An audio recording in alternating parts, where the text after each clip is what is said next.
औज़ुबिल्लाहिमिनश्शैतानिर्रजीम बिस्मिल्लाहिर्रहमानिर्रहीम। अस्सलामुअलैकुम ख़वातीन हज़रात, मैं हूं आपका होम्योपैथिक डॉक्टर रिजवान साकिब और आपसे मुखातब हूं शमा होम्यो क्लिनिक लाहौर पाकिस्तान से।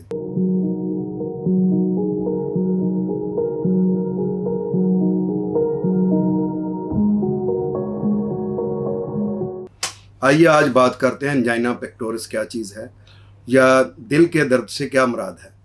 आमतौर पर सुना जाता है कि दर्द दिल के वास्ते पैदा किया इंसान को।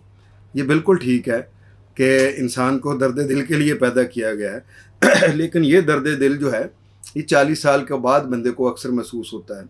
और उन लोगों को ये दिल का दर्द होता है, एंजाइना का पेन उन लोगों को होता है जिनको अक्सर ज़्यादा चर्बी होती है या जिनका जो ब्लड है वो थिक होता है या जो बहुत ज़्यादा स्ट्रेस लेते हैं, जो स्मोकिंग करते हैं और शराब नोशी करते हैं या जो अपने एक्सरसाइज में एतदाल नहीं रखते हैं तो या खाने पीने में एतदाल से काम नहीं लेते हैं और वो यही समझते हैं कि मैं उसी तरह का जवान हूँ जिस तरह से मैं 16, 17, 18 साल में जवान था और उसी तरह से अपने आप को लेते हैं, अपने असाब को लेते हैं कि मैं रात सारी जागता रहूँ, मैं जो है वो स्मोकिंग करूं, शराब नोशी करूं तो मुझे कुछ नहीं होगा।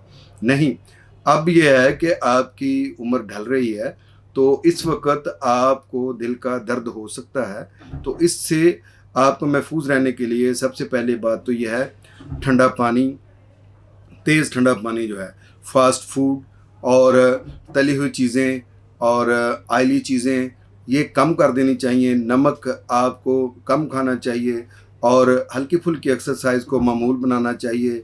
इसके अलावा यह है कि ज़्यादा स्ट्रेस नहीं लेना चाहिए। जहां आपको अल्लाह ताला ने इतनी उम्र तक ज़िंदा रखा है और आपको किसी किस्म की परेशानी हुई है तो उसमें अल्लाह ताला ने निकाल लिया है और आपको आज इस उम्र के हिस्से तक ले आए हैं अल्लाह ताला।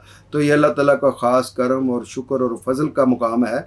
और अब मज़ीद ज़िंदगी के लिए, तंदुरुस्त ज़िंदगी के लिए आपको ये फ़िक्र और ये तशवीश और ये स्ट्रेस, ये एंजाइटी, टेंशन इसको ख़त्म कर देना चाहिए।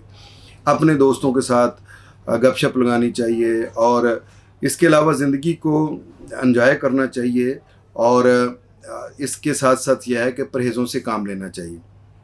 लेकिन अगर खुदा न खास्ता किसी फ़र्द को अचानक ये बाएं जानब दिल के मुकाम पर अचानक दर्द हो और वो दर्द दौरे की सूरत में आए कि अभी दर्द हुआ और कुछ देर के बाद वो ख़त्म हुआ और फिर अगला जो है वो दर्द का जो अटैक है वो हुआ और वो इससे ज़्यादा शदीद, फिर उससे अगला उससे ज़्यादा शदीद और बाज़ औक़ात ये दर्द जो है ये ऊपर जबड़े तक जाए, बाएं जबड़े तक, या फिर यह है कि ये दर्द पूरे बाजू में फैले या पीछे कंधे में जाए, तो इसका मतलब होता है कि ये एंजाइना पेन है। तो ये दर्द दिल है या दिल का दर्द है। इसके लिए आपको इलाज करना चाहिए और इलाज करने के अलावा ये है कि आपको कुछ एहतियाती तदाबीर करनी चाहिए। अगर किसी बंदे को अचानक इस तरह का दर्द शुरू हो जाए तो अगर आपके करीब तरीन कोई होम्योपैथ डॉक्टर मौजूद है तो उससे रब्ता करें। डॉक्टर जो है वो उसकी हालत को देखकर, जब उसको कुछ ठंडे पसीने आ रहे हों और दिल का दर्द बढ़ता चला जा रहा हो और गशी का दौरा पड़ने का खदशा हो, तो वो रुमाल के ऊपर एमल नाइट्रेट के, मदर टिंचर के जो 4-5 कतरे डाल के वो उसको सुंघाएगा और सुंघाने से उसका दर्द भी ख़त्म हो जाएगा और वो जो एक एमरजेंसी की कैफियत में जा रहा था उसमें से निकल आएगा। अब अकॉर्डिंग टू सिम्टम्स उसको आर्सेनिकम अल्ब दे सकता है डॉक्टर 30 पोटेंसी में, या एकोनाइट दी जा सकती है, कैक्टस दी जा सकती है। जबकि मरीज़ ये कहे कि मेरे दिल को ऐसा है कि जैसे किसी आहनी शिकंजे में जकड़ा जा रहा है, तो उस वक्त कैक्टस बड़ा अच्छा काम करती है। इसके अलावा शदीद चुभने वाले, भाले लगने के जैसे दर्द हो रहे हैं तो उसके लिए क्रेटिगस बहुत अच्छी मेडिसिन होती है। और अगर मरीज़ कह रहा है कि मुझे दमकुशी हो रही है, ऐसे लग रहा है कि मेरा दिल जो है वो बंद हो रह जाएगा और मेरा सांस भी बंद हो जाएगा, तो उस वक्त कैनवलेरिया बहुत अच्छी मेडिसिन है। अगर कोई वहाँ पे क्लाट आता हुआ महसूस हो रहा है तो जिसकी वजह से ये मसला हो रहा है तो अर्जुना बहुत अच्छी मेडिसिन है।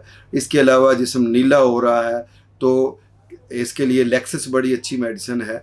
तो उसके ज़रिए से आपका होम्योपैथ डॉक्टर जो है वो इलाज करेगा। लेकिन जब तक डॉक्टर आपके पास नहीं पहुँच रहा है तो उस वक्त तक आपको क्या करना चाहिए?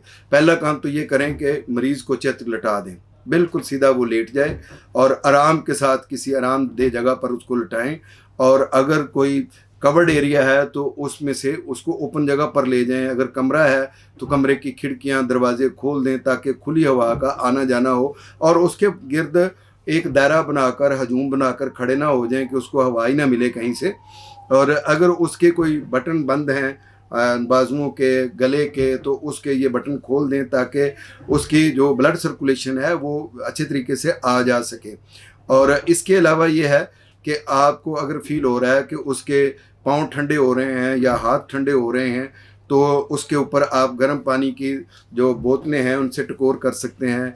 और दिल के मुकाम पर भी गर्म पानी या गर्म टकोर की जा सकती है हल्की फुल्की, जिससे उसको थोड़ा सुकून महसूस होगा। और अगर आपके घर में एक पेन किलर मुख्तलिफ मेडिसिन होती हैं, जिसमें होम्योपैथी की एक मेडिसिन मैगफास है, तो मैग्नीशियम फास्फोरिकम अगर 6x पोटेंसी में पड़ी हुई है तो उसकी कोई 7-8 गोलियां पानी में, नीम गर्म पानी में घोल के तो उसको पिलाएं। उससे भी उसको दर्द को अफाका होगा।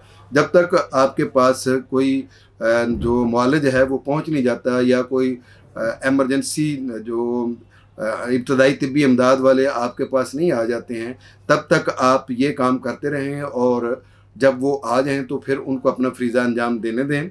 और अगर आपको ये अंजाइना के रिपीटेड दौरे पड़ते हैं तो आपको होम्योपैथी की मेडिसिन को रेगुलर इस्तेमाल करनी चाहिए, कोई 3 माह, 4 माह, 6 माह, ताकि आपके जिस्म जो हार्ट के अंदर जो प्रॉब्लम है या ब्लड वेसल्स के अंदर जो कोई प्रॉब्लम है, कोई वो डायलेट कर गई हैं, फैल गई हैं, या उनके अंदर सिकड़ाव आ गया है, या कहीं से वो पिचक गई हैं, या इसके अलावा यह है कि वहाँ कोई क्लाट आ गया है, या हार्ट के कोई मसाइल पैदा हो गए हैं, या आपका ब्लड थिक हो गया है, कोई कोलेस्ट्रोल लेवल बढ़ गया हुआ है, लिपिड प्रोफाइल बढ़ गए हुए हैं, या RFTs का कोई प्रॉब्लम है जिसकी वजह से ये प्रॉब्लम हो रहा है, या कोई और मर्ज़ है जिससे आपको अंजाइना का प्रॉब्लम हो रहा है, या स्ट्रेस है, एंजाइटी है जिसकी वजह से ये मसला हो रहा है, कोई फोबिया है, कोई खौफ है जिसकी वजह से ये अंजाइना का प्रॉब्लम होता है, या आपको कोई मैदे की तकलीफ़ है, गैस है जिसकी वजह से ये अंजाइना का प्रॉब्लम होता है, तो उसके लिए आप अपने होम्योपैथिक मौलिज से मिलें। इन तमाम अमराज की वजह से जो अंजाइना का प्रॉब्लम होता है, इसका होम्योपैथी में इलाज मौजूद है। और अगर आपको स्मोकिंग से या अल्कोहल की वजह से होता है तो इन दोनों चीज़ों को तो फ़ौरन तर्क कर देना, कि ये सेहत के लिए इंतहाई मुज़र चीज़ें हैं दोनों ही, और इनको जब आप तर्क करेंगे तो इंशाअल्लाह आपका अंजाइना का बहुत हद तक मसला हल हो जाएगा। इसके अलावा आप नमक को कम कर दें और अपने ब्लड प्रेशर को कंट्रोल में रखें, यानी नॉर्मल रेंज में रखें। उसके लिए आप वॉक कर सकते हैं, पानी ज़्यादा पी सकते हैं, और अपने मामूलात को चेंज कर सकते हैं, जो लाइफस्टाइल है उसको चेंज करें और होम्योपैथी दवाई को इस्तेमाल करें। अंजाइना का दर्द इंतहाई शदीद होता है, और बाज़ औक़ात इसके बार बार रिपीटेड दौरे अगर हों तो ये लाइफ थ्रेटनिंग भी होते हैं, जान को ख़दशा हो सकता है, और बाज़ औक़ात ज़िंदगी जो है वो मरीज़ हार जाता है। इसलिए इसको आगाज़ में ही पकड़ लेना चाहिए और इसका होम्योपैथिक इलाज करवाना चाहिए। बहुत शुक्रिया। अल्लाह हाफ़िज़। अस्सलामु अलैकुम।